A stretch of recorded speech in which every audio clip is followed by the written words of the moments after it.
জাতীয় পার্টির কেন্দ্রীয় কমিটির প্রেসিডিয়াম সদস্য কাজী নাহিদ বলেন, ছাত্র জনতার আন্দোলনের মুখে ফ্যাসিবাদ হাসিনা সরকার এদেশ থেকে বিদায় নিয়েছে। এদেশে আর ফিরে আসবে না। দুর্নীতি করে এদেশ থেকে হাজার হাজার কোটি টাকা বিদেশে পাচার করে সেখানে অট্টালিকা তৈরি করেছে। আপনারা অবগত আছেন, আমার চাচার সাবেক প্রধানমন্ত্রী কাজী জাফর আহমেদ এদেশের মেহনতি মানুষের জন্য রাজনীতি করেছেন। তিনি চৌদ্দগ্রামে কোনো হানাহানির রাজনীতি করেননি, ভুয়া মামলা দিয়ে চৌদ্দগ্রামের মানুষকে হয়রানি করেনি, নিরীহ সাধারণ লোকে এলাকা ছাড়া করে নাই। এদেশের মানুষ যেভাবে শান্তিতে বসবাস করে তিনি সেই রাজনীতি করেছেন। তিনি শান্তির রাজনীতি করেছেন। আগামীতে চৌদ্দগ্রামের শান্তি রাজনীতি আপনাদেরকে সাথে নিয়ে যেন প্রতিষ্ঠিত করতে পারি, এজন্য আপনারা আমার জন্য দোয়া করবেন।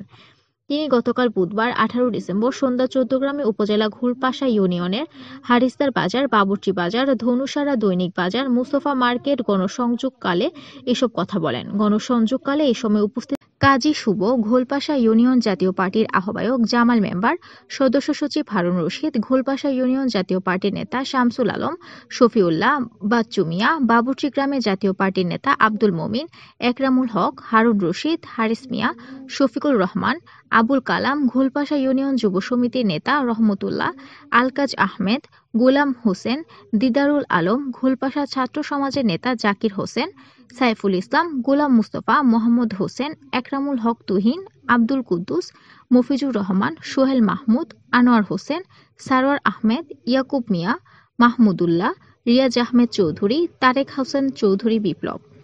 তৃষা, আলোকিত কুমিল্লা, নিউজ ডেস্ক।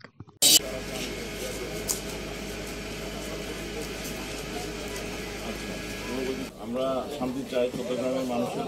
আমার চাচারা বাপদাদারা কাজী জাফর আহমেদ ছিল, আমাদের পরিবারের আরেকজন কেজি আহমেদ ছিল, মানুষকে সহযোগিতা করেছে, কিন্তু কোনোদিন কেউ বলতে পারবে না কাউকে গ্রেপ্তার করে থানা পাঠাইছিল, কাউকে এলাকা থেকে বাইর করে দিয়েছিল, বিতাড়িত করেছিল।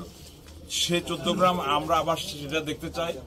সমস্ত দল মত নির্বিশেষে এই চট্টগ্রামের শান্তি প্রতিষ্ঠা করার জন্য কাজী জাফর আহমেদের অসমাপ্ত কাজ সমাপ্ত করার জন্য আমি আপনাদের সহযোগিতা চাই, আপনারা করেন।